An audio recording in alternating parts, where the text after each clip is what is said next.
In CMS's 2026 final rule, there's big changes for the remote patient monitoring program, with new codes and lower thresholds. There's also some very exciting increases to reimbursement rates. So in this video, let's dive into everything you need to know about the 2026 RPM CPT codes so you can properly code and bill for this program.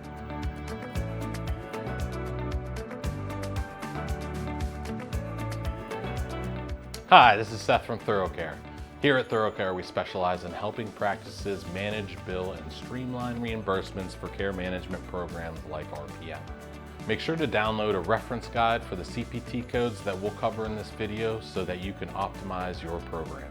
You can download one through the link in the description below. For 2026, RPM has an expanded code set that should encourage more program utilization. These new codes, as well as the increased reimbursement rates, will allow providers to grow this valuable program with a lower operational risk. These program changes make it a great time to grow or start your RPM program. Keep in mind that the codes are based on national averages, which may vary in your area. For the exact current rate based on your location, visit the Physician Fee Schedule website. CPT codes for remote patient monitoring are broken into two categories: device-based and time-based. Let's start with the device-based RPM codes. The first CPT code is 99453 for the initial setup and education of the provided device. It can only be billed once per device. In previous years, you needed a minimum of 16 days of readings to bill this code, but this year the patient must transmit a minimum of 2 days with readings from the provider-supplied device in order to bill. If a patient is given multiple devices, this code must be billed on different months for each device. The current national average reimbursement rate for 99453 is $22, which is up about $2 from last year. Next, we have the device reading codes. First is a new code for 2026, 99445. It's for 2 to 15 days of monthly monitoring of the provided device or devices. A patient must take at least 2 days of readings in order to bill. This code can only be billed once per month, no matter how many devices the patient is using. If the patient has multiple devices, you can total the daily readings from those devices to reach the 2 to 15 daily readings. 99445 has a national average reimbursement rate of $52.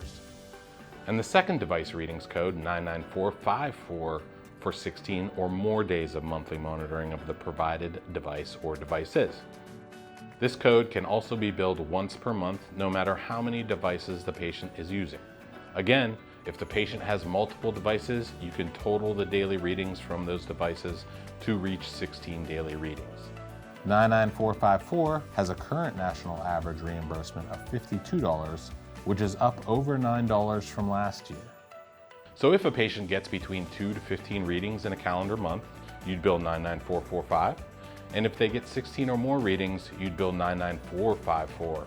You can't bill both codes for the same patient in a month. It's one or the other depending on the number of readings.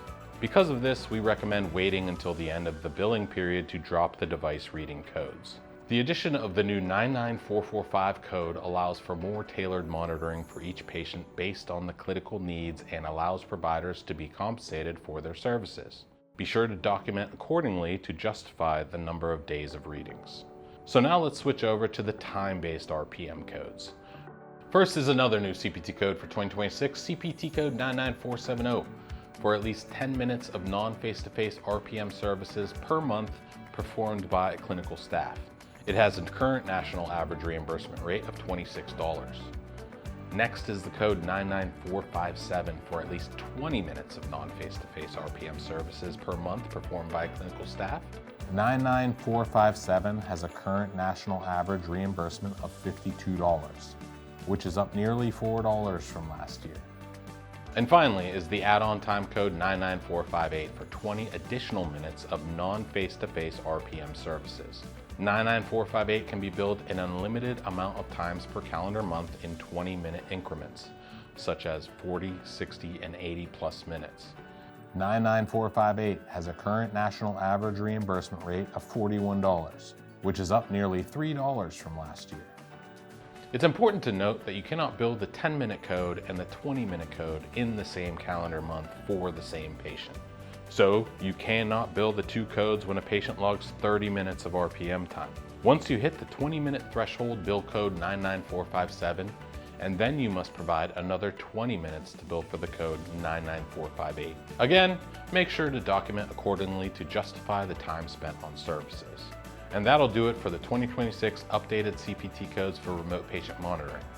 With the reimbursement increases this year, as well as the expanded code set, now is a great time to start your RPM program and offer this valuable service to more patients. If you need help in starting or growing your RPM program, reach out to us at ThoroughCare and we can help.